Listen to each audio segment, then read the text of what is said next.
Jeremy Cook here, and today I've got something I'm very excited about. I'm calling it the Grounduino Nano. This thing adds 5 extra ground pins, and then also 5 extra 5-volt pins for here, another one there, to your Arduino Nano board. So you can just plug it in here and solder it if you so desire, or you can get it as fully assembled with screw terminals. That's just kind of my idea with this. You can just screw it in, it's really easy. And you've got a 2200 microfarad capacitor. It's got all the numbers labeled, so you get the ground and the traditional Arduino Nano pins. Also got it on the top. And you've got these on the back too if you want some reference from there. These holes are 1¼ inches in length from each other, center line to center line. And you can use a 3mm standoff, or you can also use these 632 screws as well. Made that so you can use it in English or in international units, as you might call them. You can also use it with these male terminals and then these box headers. And then, with these box headers, if you want to, you can even plug in the capacitor with this. And these are actually 3.3 volts. So you got 4 extra 3.3 volt pins, 5 extra 5 volts, and 5 extra ground, including the 2 extra ones on the end. This breakout really solves a few problems that I've had with this board. If you want to use it without a breadboard, etc., if you just want to plug sensors in, you're always running out of grounds and power pins. So this solves that problem. And then if you're going to use a like WS2812 LEDs or anything like that, Adafruit, I believe, recommends having a capacitor on it.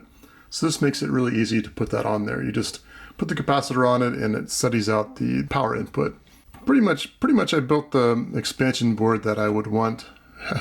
I guess I would have wanted it for this a long time ago, and I think it'll be really useful for me.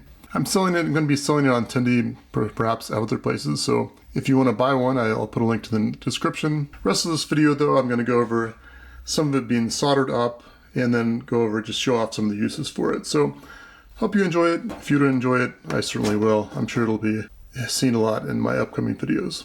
So, we'll go ahead and roll the footage.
One cool thing about these boards is you can use them with DIN rail, which is a German standard for basically automation, and we use them in the US a lot for basically automation controls. I'm not suggesting you should use this on a heavy industrial machine, but it's a great way to hook things up and just have them stay in place. You can see a DIN rail there. You just place it on there and then press it in. Looks good. Holds it real securely, and then you pull it off with a screwdriver like this. Looking good.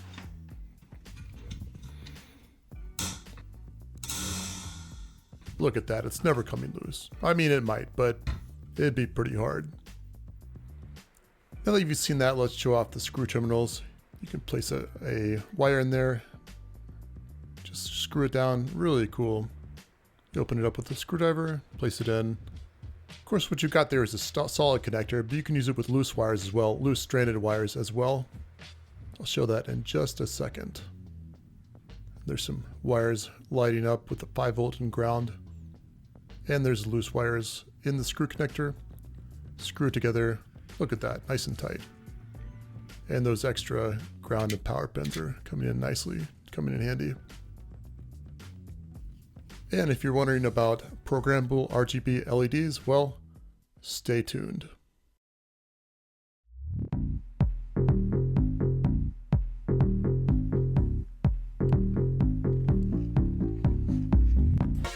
Yes, that's right. With this board, you can turn your house into a trendy nightclub.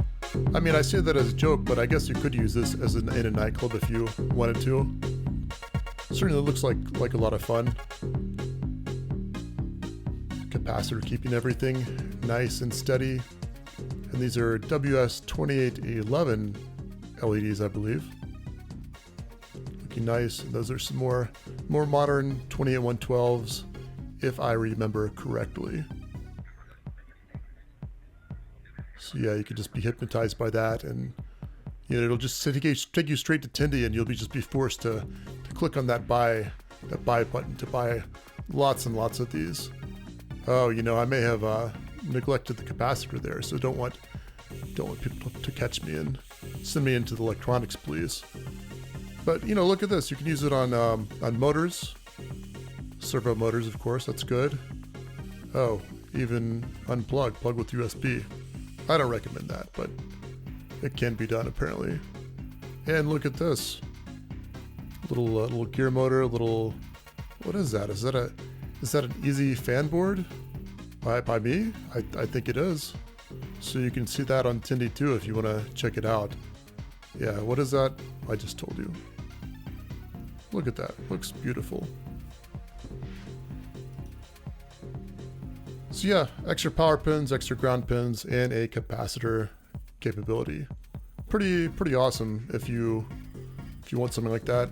Pretty simple. Obviously you could do the same thing with the perf board or breadboard or whatever. But with this, you don't have to. It takes care of that for you.